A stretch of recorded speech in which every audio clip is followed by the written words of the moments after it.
one thing I'm very supportive of is trades, building up the trade sector of the economy. Not everybody has to be a lawyer, doctor, engineer, whatever.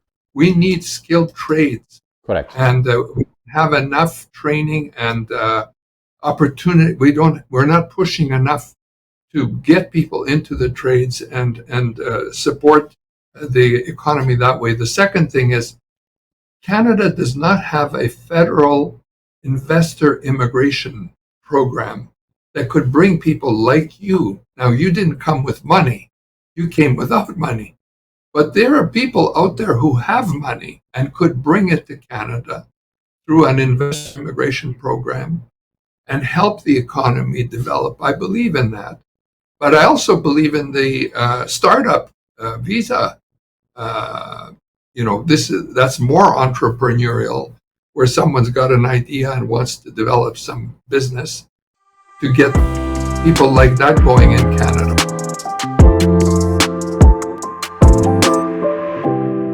Hello, I'm John Brink, and we are podcasting on the Brink from downtown Prince George, British Columbia, Canada. And for all those guests watching us from around the world, they're saying, okay, we know where Canada is, and I think British Columbia on the west coast, right? And then there is a big city in British Columbia, it's called Vancouver. Well, we are 500 miles north of Vancouver, or for our European friends, 800 kilometers. And Prince George, a city of about 80,000 people, the region probably 120,000. British Columbia has lots of nature. Northern British Columbia, a lot of forests, a lot of trees, a lot of forest companies. And then within 50 miles, we probably have 100 lakes. And then we have black bears, grizzly bears, caribou, deer, wolves, you name it, we have it all here. We're living in harmony with nature. I call it paradise. Today, a very, very special podcast. Andy Semotiuk is a very interesting individual. He's an immigration lawyer, has been since 1974, and for more than 50 years. His specialty is immigration law as it relates to immigration of specialists, investors, executives, professionals, and celebrities in the entertainment industry. And he has practiced law in Canada, started in Edmonton, now he's in Toronto, but has practiced law throughout the world on different issues. And we're going to be talking about immigration. We will be talking about immigration law, obviously.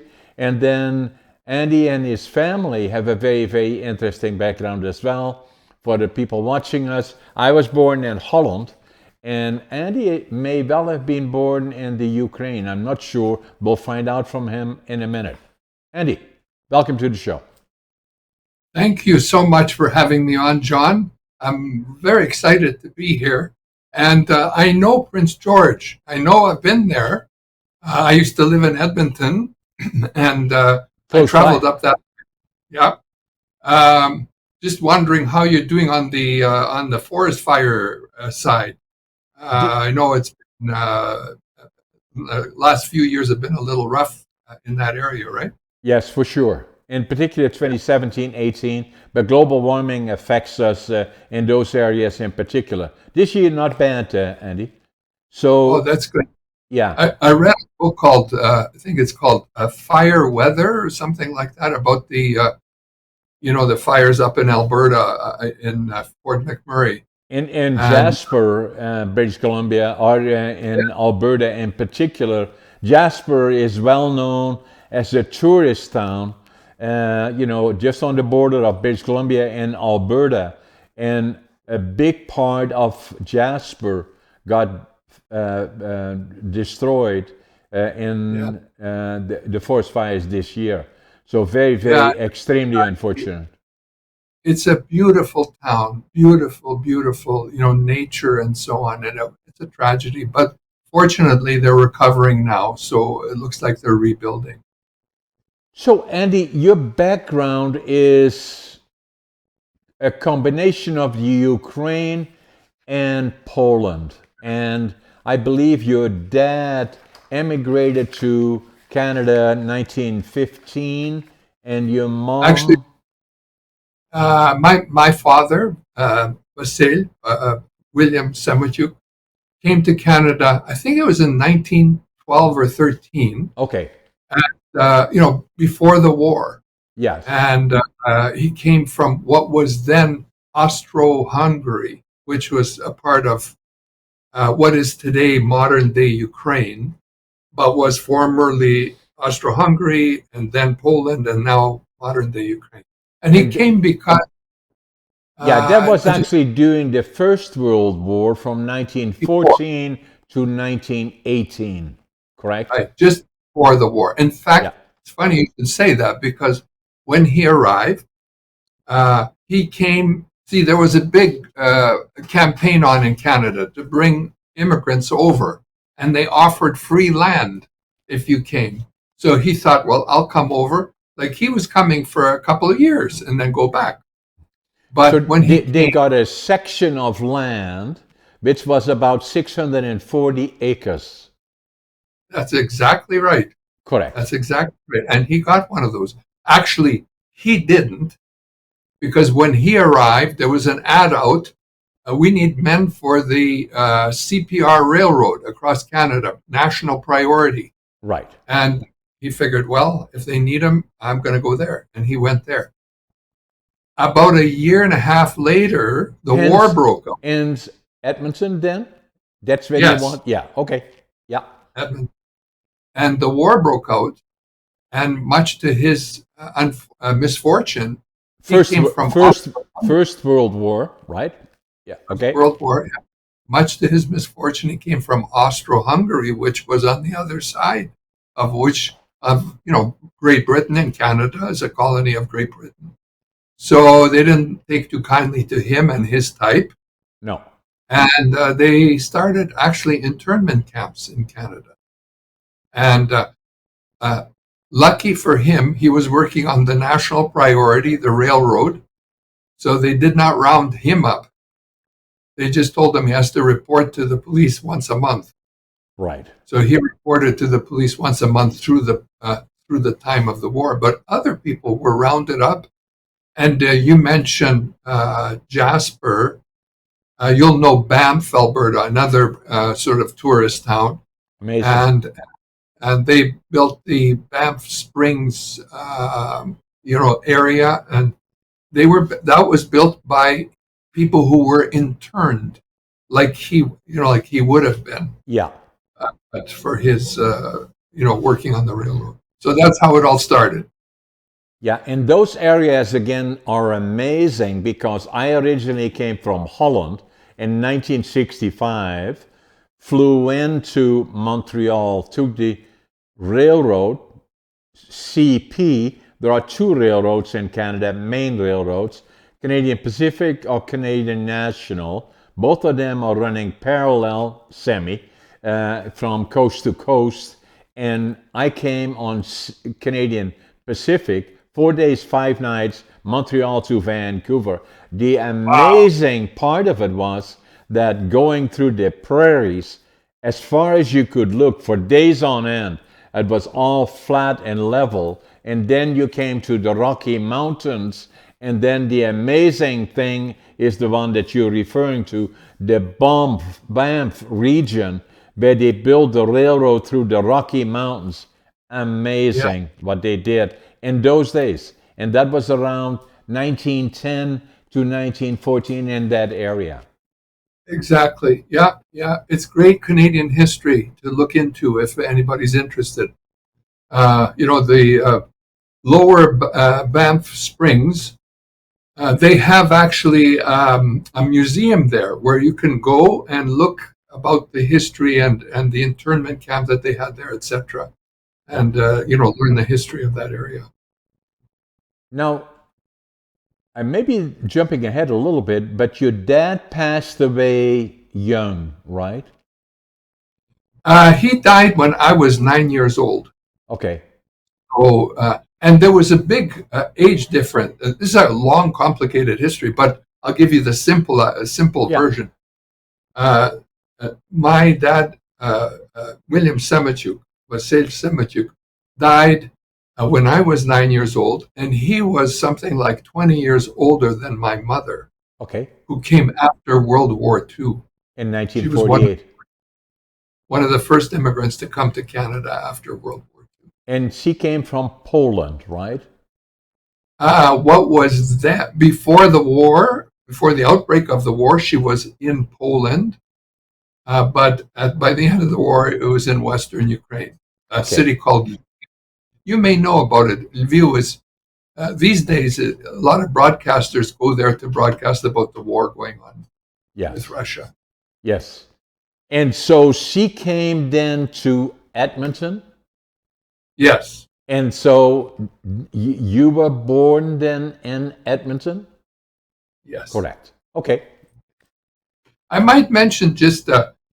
It's funny. You're Dutch. I worked with a guy named Ron Hansma for many years, a Dutch Canadian. Yeah. Sounds Dutch.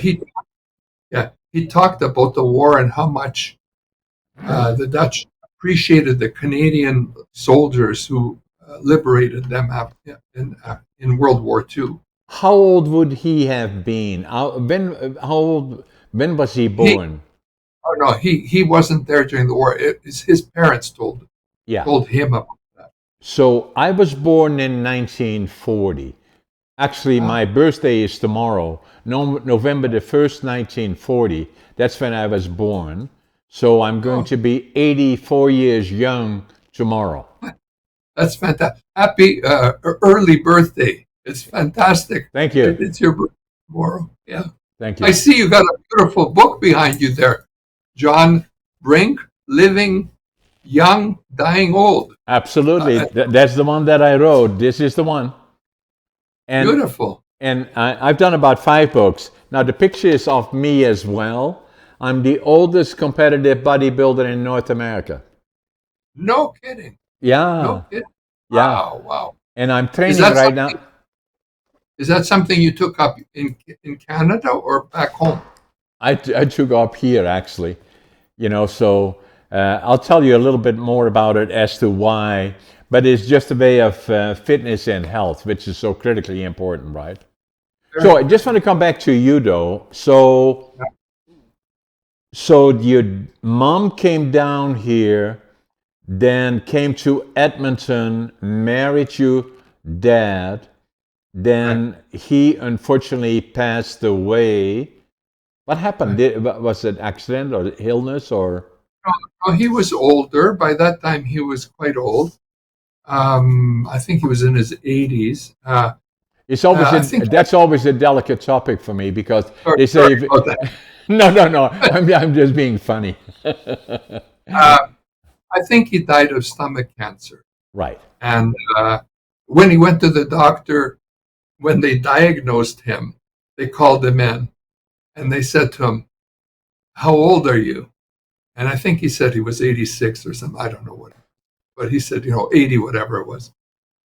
And and they say to him, "Well, this is the way they broke the news that he had cancer." They said, "Well, haven't you lived long enough now?" Oh my God. Well, Yes. say, my I don't God. I don't know. And Yeah. then they broke the news to him, Yeah. jokingly. Yeah. It was a tender way to. It was not a cruel comment. He knew the doctor quite well, so. Yeah. But that's how they broke the news to him. So that's what happened. He passed away. You were only 9. So you were Right. still, relatively speaking, very, very young. And then your mom was on her own and she had to be the provider. You're the only child, I believe, in the Yes. family. And so getting by on her own, not easy. Fortunately, she had apartment buildings that she cleaned and rented out, and she had to work very, very hard. And then obviously you were very, very important in her life, and she wanted to make sure, as many immigrant children do, you got an education, and you became, in her dreams, a professional. Yeah, I'm amazed at how informed you are, John. I'm very impressed. That's exactly true. I sometimes say, when people ask about this, that my mother put me through university and law school, washing floors on her hands and knees in the apartment house that she had, which she, rented out to get the money necessary for living and survival. So I'm deeply indebted and grateful for her contribution in my life. But I need to also add that she had a sister, my Aunt Helen, In her Los sister. Angeles. Yes. And I was bicycled back and forth between the two of them. So, for example, I went to high school in Los Angeles. So let me just mention one thing that I draw my attention is your mom. You were on the phone and you got a phone call to call right away the hospital, and I presume it was Edmonton, and you Yeah. got on the phone and the doc said, or somebody said, Andy, I need to tell you, your mom is in the hospital. She broke her hip.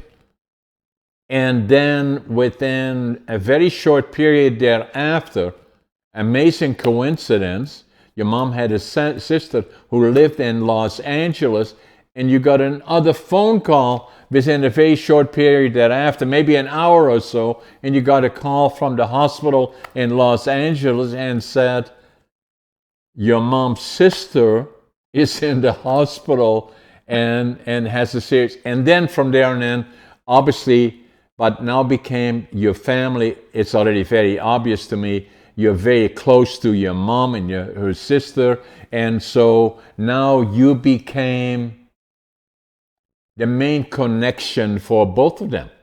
So you had to go from Edmonton to Los Angeles. This is not, I'll step in the bus and it takes an hour. I'm talking, it takes hours and hours and hours, half a day to get there. And so tell us about that a bit. Well, you told the story the way it was on these phone calls. Lucky for me, I was married. I had a wonderful wife who I still have, Anne, and she stepped in to help with my mother, who was trying to overcome the broken hip, while I had to fly down to Los Angeles to look after my aunt. And John, for 5 years, our lives were in crisis, going back and forth between my mother and my aunt. And I'm thankful to my wife, obviously, and to God, basically, that they somehow saw me through this period of time, and we were able to look after both of them until they both passed away.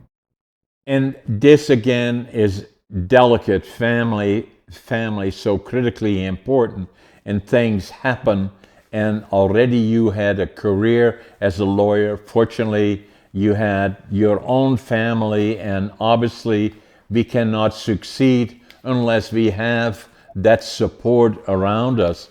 I believe you have two children, or I do. One is Mark, my older child. He's now a grown up. He's got his own family. Our grandkids are there. is he a lawyer? Uh, yes, he is. He's in downtown Manhattan, and he's a real estate lawyer with a firm called Latham and Watkins, Amazing. which is one of the biggest in the United States. Amazing. And then we have a daughter, Natalie, who's a filmmaker. She was the producer of the Rising Stars program at the Toronto. In Los Angeles? She worked in Los Angeles previously, Right. then came to work at the Toronto International Film Festival. And she's just finishing a film right now, a 1.5 hour documentary. So Amazing. and their lives are like night and day in terms of how it's going. Mark has been steady, climbing like this, economically healthy and so on. Natalie's been like this in terms of her career. But, she's in the creative field. He's in the professional, legal field, and it's to be expected. Yes. And it's two ways of living the same life, or similar lives. And everybody, has their ups and downs and so on. And both of them have had their hardships, but somehow we're making it. I'm sure you're proud of both of them. Very. Do you have children? I have two daughters. Yeah. And how old? They are 52 and 47. So yeah. So Mark or Andy, so so you went to law school, and you're specialed in law. Is always has two different directions. The one is commercial, the other one is criminal law. And then you can become a lawyer that works as a law firm specializing in a specialty of some sort, usually, or you can become a prosecutor or work for government in some form or fashion. Your direction was going to a law firm. Yes. And your specialty became immigration, I believe. Yes, exactly right. I might just mention the way it worked, John, is initially when I started, anybody who walked in the door and whatever problem they had, I was an expert in it. Yeah. But I soon learned you can't be an expert in everything. No. I once got a fortune cookie, and it said, do one thing really, really well. You should have saved it. That was the best advice I ever got. Yeah. And in my life, I realized I can't be everything to everybody. I have to focus in something. And I started focusing on immigration, and over time on even immigration was too broad. When I went to law school, John, we were all petrified of income tax law. It was so complicated. It is complicated. It still is. Profoundly. Yeah. But I didn't know that immigration law would equal income tax law and complications. Yes. Until I got in, and I realized, it's too big for me. I can't do everything in immigration. So I started focusing more in the business investor area. Although I've been doing some, refugee law and so on, but my focus now has been in the business and investment area. So speaking about that then, Andy, is that I became an immigrant. I was born in Holland in 1940, northeastern Holland, close to the German border, 10, 15 minutes. I'm sure you're familiar with it. And and during the Second World War, saw far too much that we should not have seen. Went through a hunger period. My mom and dad were married when they were in 1938. They were in love. They were very, very lucky. My dad had a job in a lumber company, and they rented a house very quickly, had a son and a daughter, and then my mom was pregnant with me in early 1940. And then Hitler decided to take over Europe, and they invaded with the Blitzkrieg Holland and the Benelux companies. And my dad was drafted into the Dutch army, and the last they heard from him, he was seen in Rotterdam just before it was bombed, and thousands of people died. And for 5 years, they would not know if he had survived or not. And so that then went into a period. The first thing that I remember as a child, I was only 3.5, 4 years old, were hundreds of bombers overhead flying. We were in the corridor going to northern part of Germany, and my mom would take us out in the middle of the night, hundreds, 200, 300 planes in the air. A sound that I still remember even as a 4-year-old today. And we would stand outside on the flat roof, not to watch, but she felt safer outside than inside. And in the distance, looking east, we could see Bremen, Wilhelmshaven, Kiel, Hamburg. The sky was red from the Wow. cities that were burning. And then the next thing Wow. that I remember is that the winter of 1944-45 was very, very difficult. There was no food because the Germans had cut off all the food supply to Holland. And then the winter 1944-45 was called the Hunger Winter. And again, thousands and thousands of kids and vulnerable older people died. And my brother, Wow. my sister, and myself would go every morning with gunny sacks into the railroad yard and pick up anything edible and burnable. The reason that we did, because they wouldn't shoot us, they would boot us one, but we'd be back the following morning. And then on April the 12th, 1945, the Allied forces had landed in the summer of 1944 in Normandy, and they pushed their way, the Canadians pushed their way up north through Belgium, the west side of Holland, into, in 1945, the northern part of Holland where we lived, as they were pushing the Germans, who whatever were remaining, back into Germany. And we saw far too much that we should not have seen. But we were liberated April the 12th, 1945, by the Canadian Army. It made such an impression on me that I knew from that point forward I would go to the land of my heroes, Canada. And it took me till I was 23 before I did. I wanted to go when I was 17. My parents wouldn't let me then. And I was drafted into the Dutch Air Force for 2 years, and then worked in the forest industry in Holland, and then left when I was 23 to go to Canada. That's an amazing story. Absolutely amazing. You know, I might just share the experience you had was life-changing, no doubt, and I can understand why you still remember it today. But I might also add that it's taking place right now in Ukraine.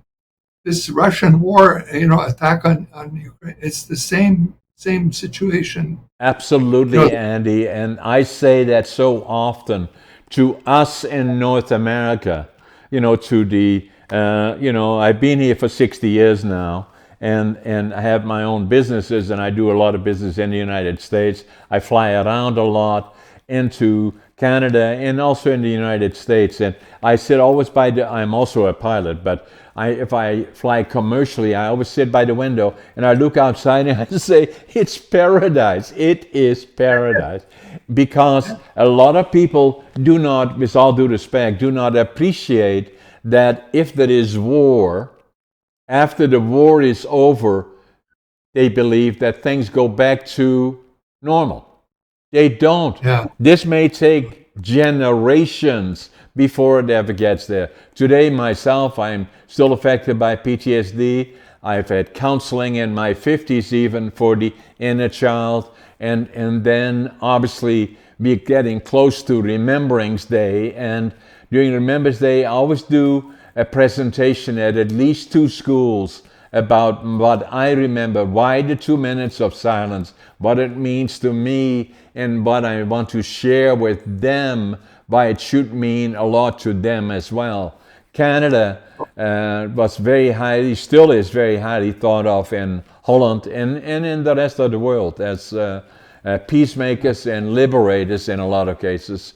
And we should appreciate it. And then the other part about it is how lucky we are, because I'm fully aware of what is happening in the Ukraine and what may happen unless we stop the Russians, because they will make their way through the Ukraine into Poland and onto Western Europe. There is no question about it. That's the direction of a dictator, a sick individual like Putin. And what I say to my friends in the United States, without getting into politics, politics in Canada is boring. I like it that way. But I look at the United States and saying, I don't like some of the things that are happening, and I don't fully believe that they fully appreciate if they bring in a dictator, then the examples are all around us. Look at Russia, China, look at Korea, look at Venezuela, look at all around the world, the Middle East, and so that's the land of dictators where there is no respect for life of any sort. And we are so lucky to have a democratic rule, and we should appreciate that both here but also in the United States. United States is one of the leaders in democratic rule, and it says in their constitution, and I watched it very closely, it's about we the people. It's not about me, Donalds, but it's about we the people. And without getting into the politics of it, then I look at Canada, and we got Trudeau and say, my God, boring. And the same in Alberta. We just had an election here in BC, and it's boring by comparison, but it's democratic rule. Yeah, you made a lot of good points there, John. And one of the biggest challenges we may face yet is that our boys and, well, our men and women may end up going out of NATO. Yes. And as soon as they step on NATO soil, Article 5 of NATO will trigger, and we're going to be sending our men and women overseas.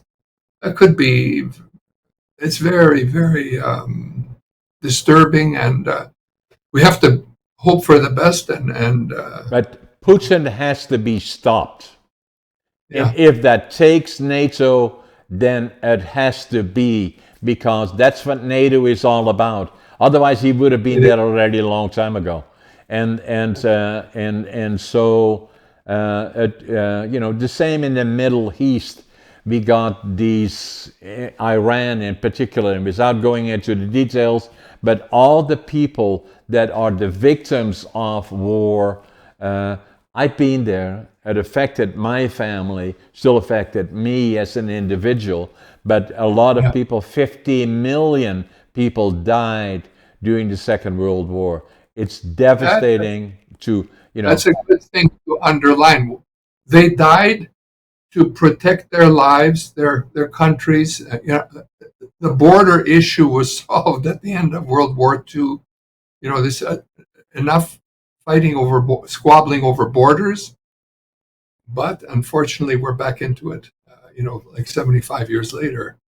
So I didn't think we'd go into this conversation. I know, but just that. Now we're going to go into this other one, though. So you are into immigration, and so what I was going to say is that I was born in Holland, because I had to tell you that, so that I immigrated. So I always knew I wanted to go to Canada. Academically, I was not a success story. It was I failed grade 3, I failed grade 7 3 times, and they said, what are we going to do with this kid? Send him to the mentally challenged school. Fortunately, they didn't.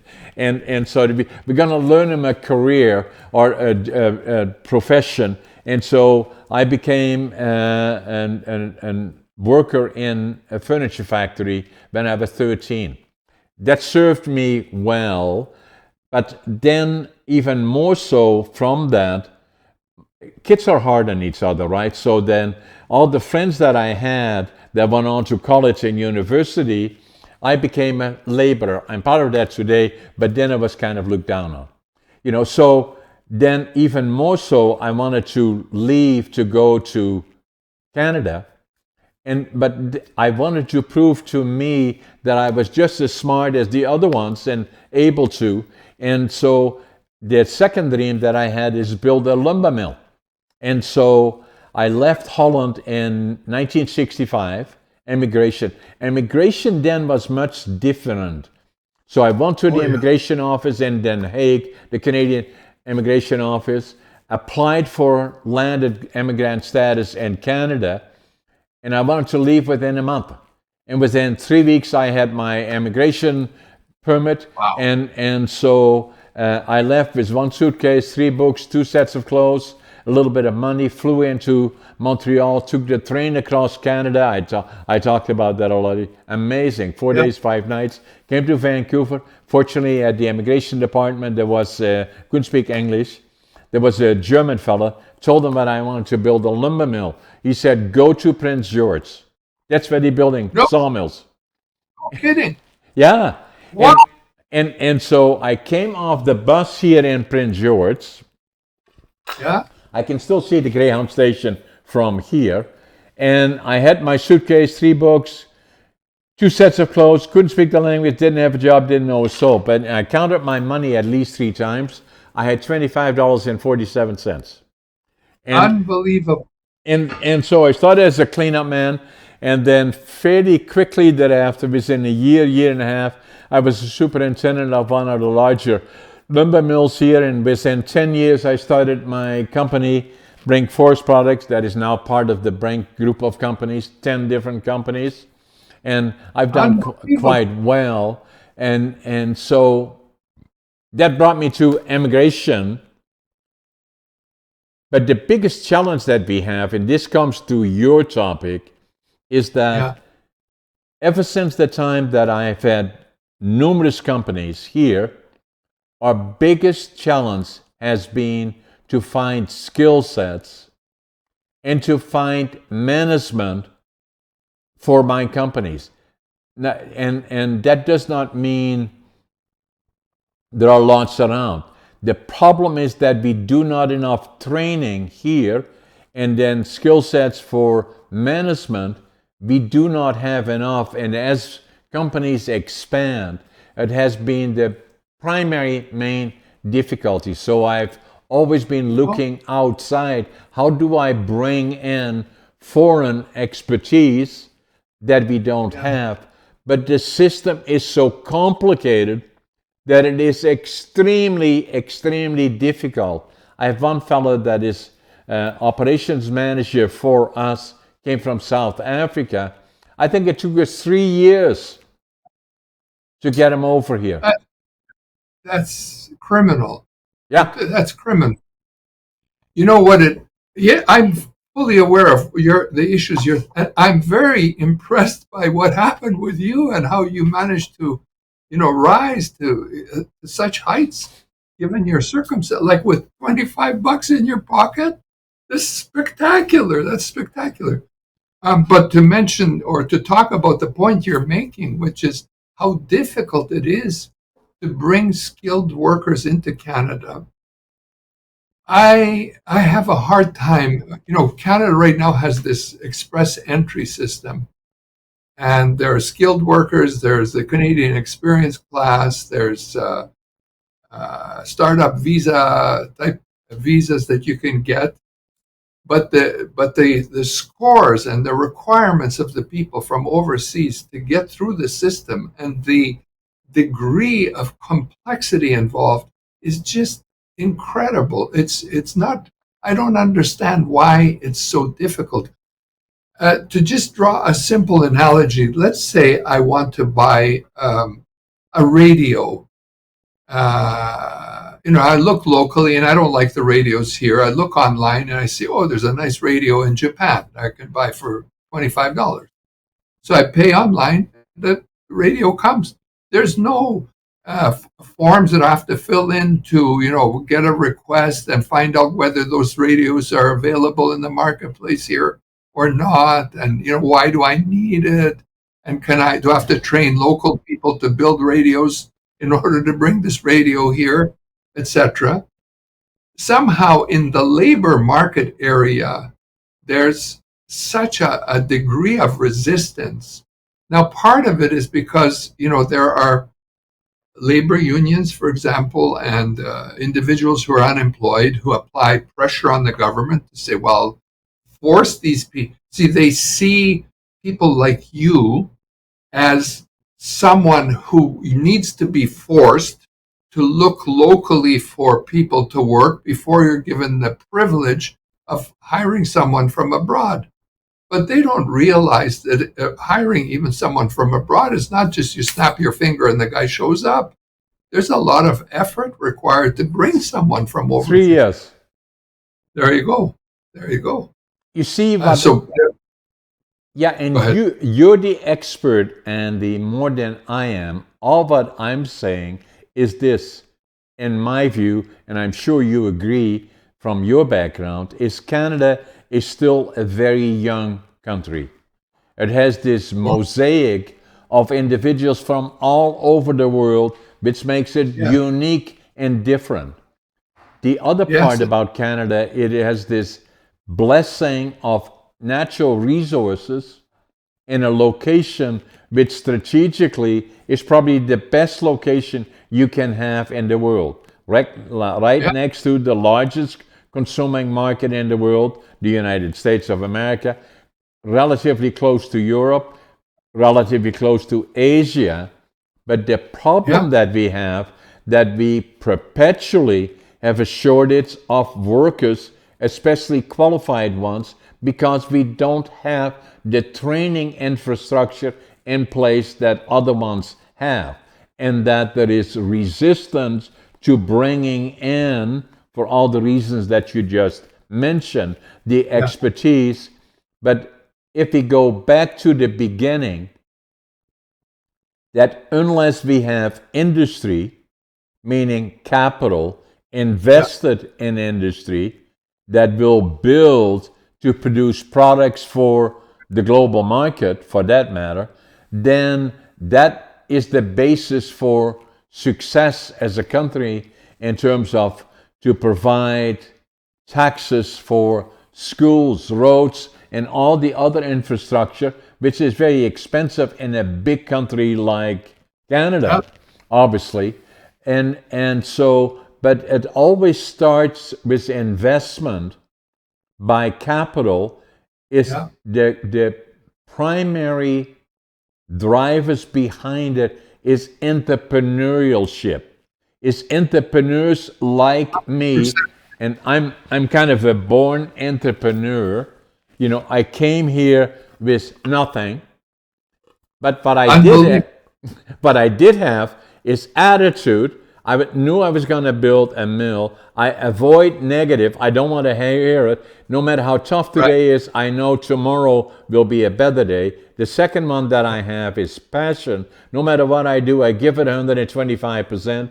And then work ethic. I work harder than anyone, and what will follow is success. So, You what uh, you hit it right on the head. Like that's. I can't agree with you more. This, you know, they got this system now called labor market impact assessment that an employer has to go through in order to bring some worker across. It's been criticized even by entrepreneurial business organizations saying this system is terrible. It just It's doesn't work. terrible. Because Yeah, there you have, and I use myself as an example. I came here with nothing, but I had a dream. I understand I had skill sets that I developed not in the schooling system, because I left school at 13 because I yeah. had ADHD actually. And Oh, I only found out much later. I call it a superpower actually, and we'll talk about that a little bit later. But but I came with the dream of building a lumber mill. I had the expertise working in a furniture factory and working in value-added manufacturing of fiber, and I yeah, saw opportunity. Started with nothing, got to know the infrastructure here. The forest industry, was a lumber pilot, a cleanup man, but then a superintendent, and then managing. And within 10 years, I created a company called Brink Forest Products. No money from government, no handouts, no subsidies. Made new products for a market that had not existed. And today, yeah, 50 years later, we have not only that company, but 10 other companies, and employ hundreds of people, direct, indirect, and still are expanding and growing. And the problem that I have today is the same yeah, problem I had when I started, is finding people that can become managers, superintendents. And sometimes I go to the schooling system here, I do a lot of presenting, and then But I usually say the problem that I have to the students that are sitting there is finding people that I can pay $120,000. And everybody said, oh, that's me. No, that's not the point. I need the skill sets. If those are the ones that I'm missing, it's not people that want to make money and have no skill sets. No, that's the ones that and so what I'm saying for Canada, first and foremost, is that if you, which we must, will expand beyond extracting resources, put them in a boxcar, ship them elsewhere, and they will send it back to us in finished products. If we want to go beyond that, then the key is to develop infrastructure that will give training to then breed from their entrepreneurship and employees that will being able to manage it. Or if we can't do that, then create an incentive so we can attract those skill sets from other regions. Eastern Europe, good example. You were there, Europe, South America, and other places. But we can't do that. If you don't have entrepreneurship, nothing will happen. I'll share two thoughts along your line. One thing I'm very supportive of is trades, building up the trade sector of the economy. Not everybody has to be a lawyer, doctor, engineer, whatever. We need skilled trades. Correct. And we have enough training and opportunity. We're not pushing enough to get people into the trades and support the economy that way. The second thing is Canada does not have a federal investor immigration program that could bring people like you. Now, you didn't come with money. You came without money. But there are people out there who have money and could bring it to Canada through an investor immigration program and help the economy develop. I believe in that. But I also believe in the startup visa. That's more entrepreneurial, where someone's got an idea and wants to develop some business, to get people like that going in Canada. All those areas are, to me, very important areas to develop. Entrepreneurship will attract capital. Capital on its own doesn't travel well, but they need to have that trigger of recognizing opportunity, usually entrepreneurship like me and others, that then can indicate the opportunity, and then from there on in bring in or attract capital. I've been very involved here in the region. I've been here in Prince George region, northern BC, but I'm involved in all of BC actually. Been very involved in the University of Northern British Columbia, and I've been very involved in the College of New Caledonia. In fact, we have one part of the College of New Caledonia is the John A. Brink Trades and Technology Center, named after me for all the reasons that you just indicated. That's spectacular. That's really great. I never knew that I would meet someone like you in this podcast. I didn't realize, the core of your life, and that you've been so successful, luckily, and because of hard work to build up the industry you have. I know your industry is very competitive in terms of one area that probably you and I also have to deal with are the free trade agreements. And I don't know if you export lumber to the United States. Oh, yeah, we do. Yeah, so you have to deal with. That's a very touchy business there. Well, it's mismanaged substantially by the Canadian government, in my opinion. I've always been involved in that, and so our company, what we are doing in particular, the allegation of import duties are that the industry is subsidized, and then to make it easier from a federal perspective, they call the industry. Mainly looking at people that have timber, and the allegations are that the timber is subsidized, so therefore, they are damaging the industry in the United States. Anything with duties in my mind, at the end of the day, the client that buys the product, the United States buyer, will pay for the duties, if they like it or not. The other part, Yeah. Canadian side of it is, though, that to negotiate the deal, because it's not a provincial deal, although they have input, it's a federal negotiated deal with the United States government, is that for the Canadian government, much easier to deal with the industry as an industry, not suggesting that part of the industry are entrepreneurial companies that make products for the market, do not have timber, have no subsidies, and are competing for the raw material source with international companies in China and the United States and other places, but are being used as roadkill. That, okay, it makes it easier to negotiate a deal and do not even segregate, and that's the Canadian government that does that. And so you look at companies like us that in BC as an example, Andy, in the forest industry, we used to have in 2008 associations, and I was very involved in that, 800 companies that do secondary manufacturing, do not have handouts or subsidies, do not have timber, but buy lumber product that have been destroyed by this particular policy, by the provincial, but mainly the federal government, as being put under the same umbrella. So now there is 2/3 of them are gone, and they're destroying daily more and more, where the duties now have gone up to, I think, approaching for the majors here, up to 40% duty.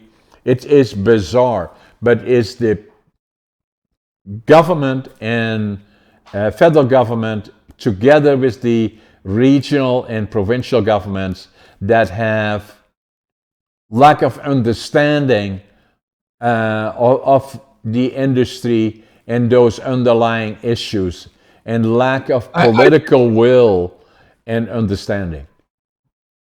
I take it someone like a company like McMillan Blodell called a tune, I suppose, in these discussions because of their size and so on, right? Yeah, McMillan Blodell does no longer exist. But if I look at Canada, in BC, there's a couple of major companies that would be directly lobbying the federal government, directly lobbying the provincial government, and what is affecting them now. Most of them are leaving, actually, and are moving to the U.S. Southeast. The forest industry in British Columbia is in serious difficulty, and it's extremely unfortunate because I look at Canada as the place.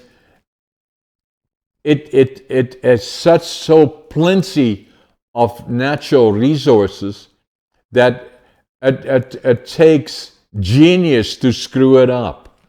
And we were able to do that. And we do that in other resources where the objective simply should be is to add the greatest amount of social and economic input and value from those resources that we can in Canada.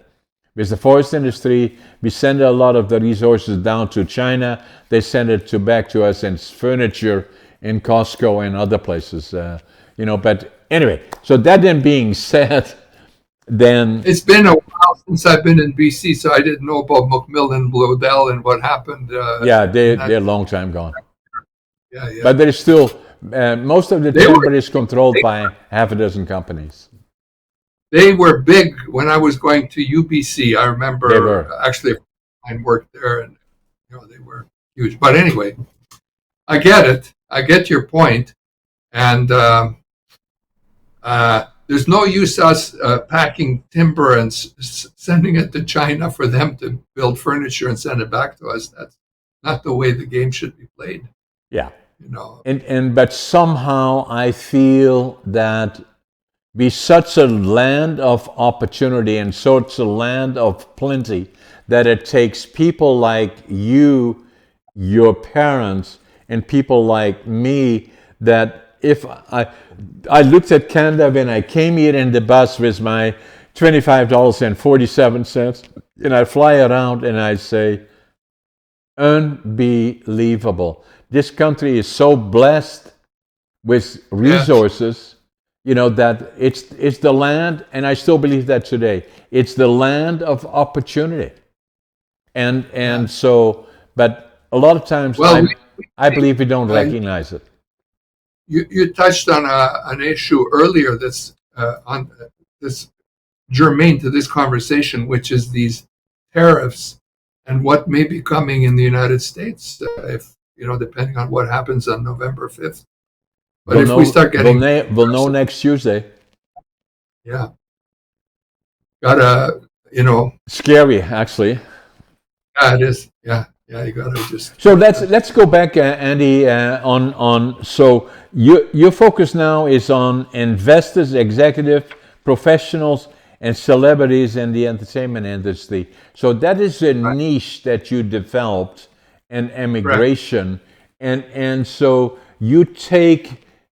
So I presume your client base is companies like me, as an example, or individuals on the other side that have ambitions to, with their skill sets, to come to Canada and have somebody like you help us in that process. That's exactly right. Yeah. For example, in a case like yours, you may have some profession. I don't know if you employ. I imagine you employ engineers, managers, executives, and Lawyers. if you do, lawyers. Okay. If you do, then we could be helpful to you in terms of bringing people over to Canada. Say, for example, either from the United States or Mexico or Europe, wherever it may be, even Japan or wherever you're bringing your people in from. Ukraine. Uh, yeah, well, right now the war is kind of impeding what's going on there. They're all Yeah, going on the front, I but know. anyway, Yeah. um, but that's what we do. Yeah, and I've enjoyed working with such individuals, for decades now, and I've helped over I don't know 1,000. 10,000 or people in that category. So do you find then there are shortcuts that you can, because of your knowledge and Yeah, because of the infrastructure, and that for me it would be difficult to do that as a company, but to have that expertise would be helpful and likely would reduce the time considerably. yeah, John. You mentioned earlier you were a pilot. And to draw an analogy of why you would use someone like our firm, myself, or people in my firm, it would be like if someone had no idea of how to fly an airplane. They get into the cockpit. They sit down. They pull out the manual and then turn it to page one. Okay, now how do I do this? Well, over time, a person may be able to read the manual and actually learn how to fly an airplane. But why would you do that when you can hire someone to fly you to where you need to go? Yeah, they It wouldn't wastes. live very long if they started. So Yeah, that's what you but got to do. I get the point. Yeah, Yeah, and that makes sense, Andy. Is that the bureaucracy is what it is, and to be able to make it work for you, you have to understand it. You have to develop the connections, and then from that point forward, the cost involved is justified by the results. yeah, that's right. And like in any business, you get to know it like your business. You know how to run, a plant, who you need, where, and how to do whatever it is. It's the know how. We have the know how. You pay for know how. I pay for know how. Yeah. And, that's what that's what we do for a living. We So help clients improve their lives through immigration. That's our mission.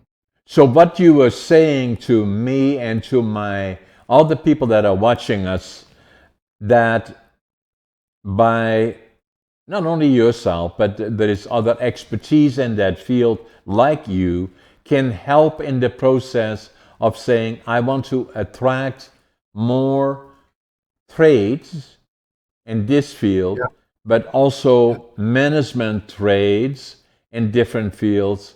And Andy, I want your firm to assist us in doing that. And so, what I would like to do is hire you, hypothetically speaking, to lay out for me and our companies a process in which you and your firm can be helpful for us to identify clients and potential and then lay out a plan. yeah. Like 3 years to bring someone from South Africa. That's way too long. I don't know who is helping you with that, but there's something. Now I don't know. Maybe it does take 3 years. Maybe it had to take 3 years.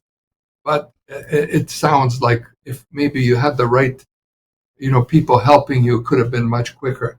Yeah. How much quicker, I don't know, but it sounds like it might have been quicker. So once We can help you employ someone, like find the talent. We're not an employment agency, no, but we are the people who will step in and get you the work visas for these people who are coming to work for you quickly. That's our job. you can give the process protocol as to go about it and making sure you make the right moves at the right time and the right place for the right reasons. Because if we accept, which I do and likely you do, the bureaucracy is what it is. It should not be there. It should be changed. But we don't have enough lifetime left. And the next 50, 60, 70 years, it likely will not happen. And if it happens, it's slow. That means Yeah, to have that expertise is critically important. yeah, yeah. You've got it right. Exactly right. That's our job. That's our job.